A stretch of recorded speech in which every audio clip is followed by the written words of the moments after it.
Good afternoon, Leticia. Good afternoon, ma'am. Can you tell me about yourself? My name is Leticia Bangayan Alejandro. I'm 31 years old. I'm married to Jimmy Alejandro, and I have one child, one boy. Okay, I have few questions for you to answer, so let's start. Why do you want to work as a maid? Because I want to help my family, ma'am. Okay, why you choose Malaysia when there's a lot of other country? Because I heard Malaysian people are good and honest, ma'am. Okay, how are you qualified for this job? I'm hardworking, ma'am, and disciplined and honest. Okay, may I know what is your educational level is? High school graduate, ma'am. Okay, what is your recent experience? Housemaid, ma'am. Have you worked abroad before? Ma'am, I cannot hear you, ma'am. Okay, I repeat. Have you worked abroad before?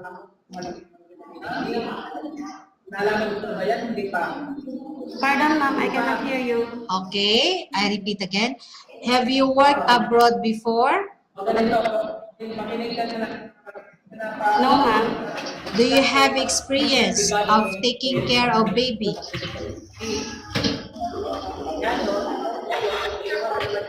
I cannot understand, ma'am. I cannot hear you. I repeat. Do you have experience of taking care of baby?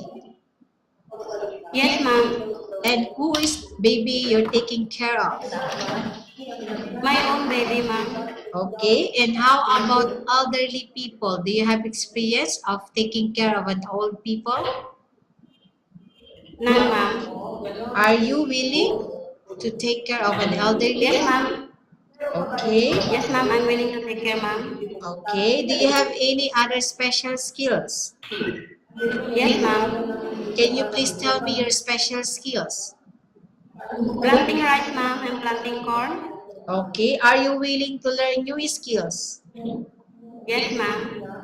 Are you willing to work with a family where the mother-in-law or any relatives stay together? Yes, ma'am. Currently, are you still working now? No, ma'am. Do you know how to cook? Yes, ma'am. What sort of food can you cook? Filipino food, ma'am. Like what? Such as pinakbet, adobo, dinengdeng, lauya, ma'am. Okay. Are you aware that you will have to do washing, cleaning, ironing, and cooking? Yes, ma'am. From all the house chores like cleaning, washing, ironing, and cooking, which do you like most?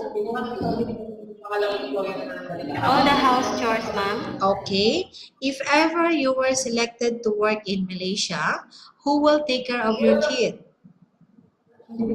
My husband, ma'am. Okay. You are not allowed to use handphone during working hours. Yes or no? Yes, ma'am. You are only allowed to use handphone after you finish all the works and when going to bed.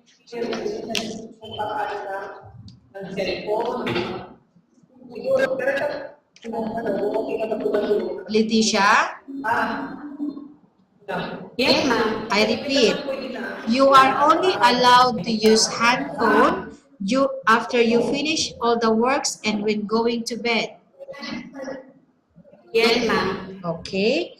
You are strictly needed to surrender the handphone to your employer in the morning, and your employer will return back to you once you're going to bed. Yes, ma'am.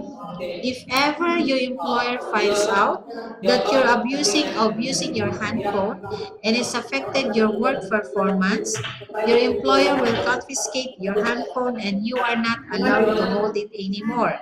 Instead, your employer will allow you to call to your family 3 times in a month. You're only allowed to bring normal phone and you are not allowed to bring smartphone.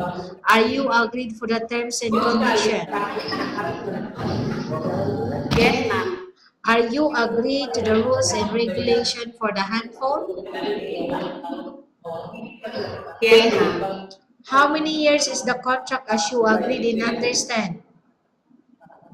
2 years, ma'am. Okay, can you describe for me your ethics, your attitude? Ma'am, I'm hardworking and disciplined and honest po, ma'am. Okay, how can you assure to us that you will work hard in Malaysia? I will finish my contract, ma'am. Okay, can you promise not to use the telephone without the permission of your employer?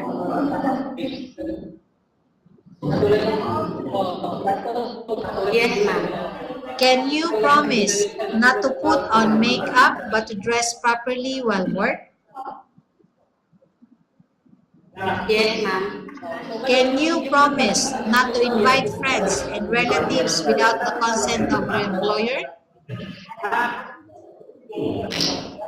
Pardon, ma'am, I cannot hear Okay, you. I repeat, Alicia.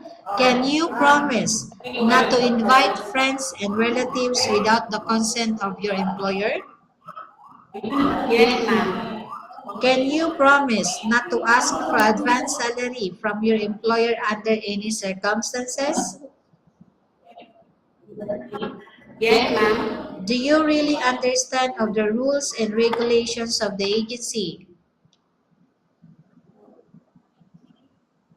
Yes, ma'am. Do you pay any placement fee for you to come to Malaysia to work as a maid? No, ma'am. Do you have any history of sickness, example breast cancer or any other illness? No, ma'am. Do you suffer from any skin diseases, allergy or physical defect?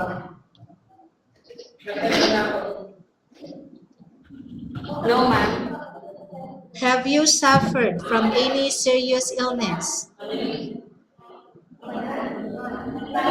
I cannot hear you, ma'am. I repeat, Leticia. Have you suffered from Ma'am? any serious illness? No, ma'am. Do you smoke?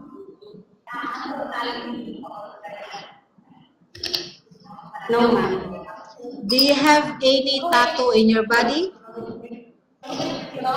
No, ma'am. Have you undergone any operation? Yes, ma'am. What operation? Cesarean, ma'am. When Cesarean. I give birth. Okay, when was is this? 2007, ma'am. 2007. Okay. Are you medically fit? Yes, ma'am. Are you on any medication? No, ma'am. Are you allergic with any food? No, ma'am. Are you prepared to work for the employer of any race? Yes, ma'am. Are you prepared to eat the type of food taken by your employer? Yes, ma'am. Are you afraid of being left alone in the house? No, ma'am. Are you afraid of dogs or other pets? No, ma'am. Can you promise to work according to instruction from your employer? Yes, ma'am. Do you have any immediate family working in Malaysia? Ma'am, I cannot hear you, ma'am. Okay, I repeat, Leticia. Do you have any immediate family working in Malaysia? No, ma'am. Okay, Leticia. We have finished our question section. Let's go to case study. I have a case study for you and I want you to answer me truthfully. Okay? Okay, number 1. Upon arrival in Malaysia within 6 months, if ever any of your family members passed away, what will you do? Will you continue to work till finish I your will finish contract, or you will go back? I will finish my contract, ma'am. Okay, number 2, tell us about yourself and why do you want to work in Malaysia as domestic helper?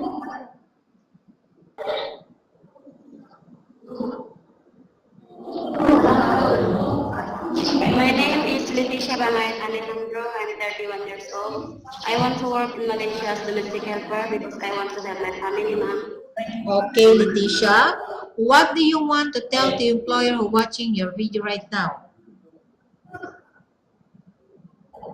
Good afternoon, ma'am. Good afternoon, sir. Please help me. I want to work in Malaysia as domestic helper. And I promise I will finish my contract, ma'am. Okay, thank you very much, Leticia. We will update to your agency if there's any selection made by the employer. Yes.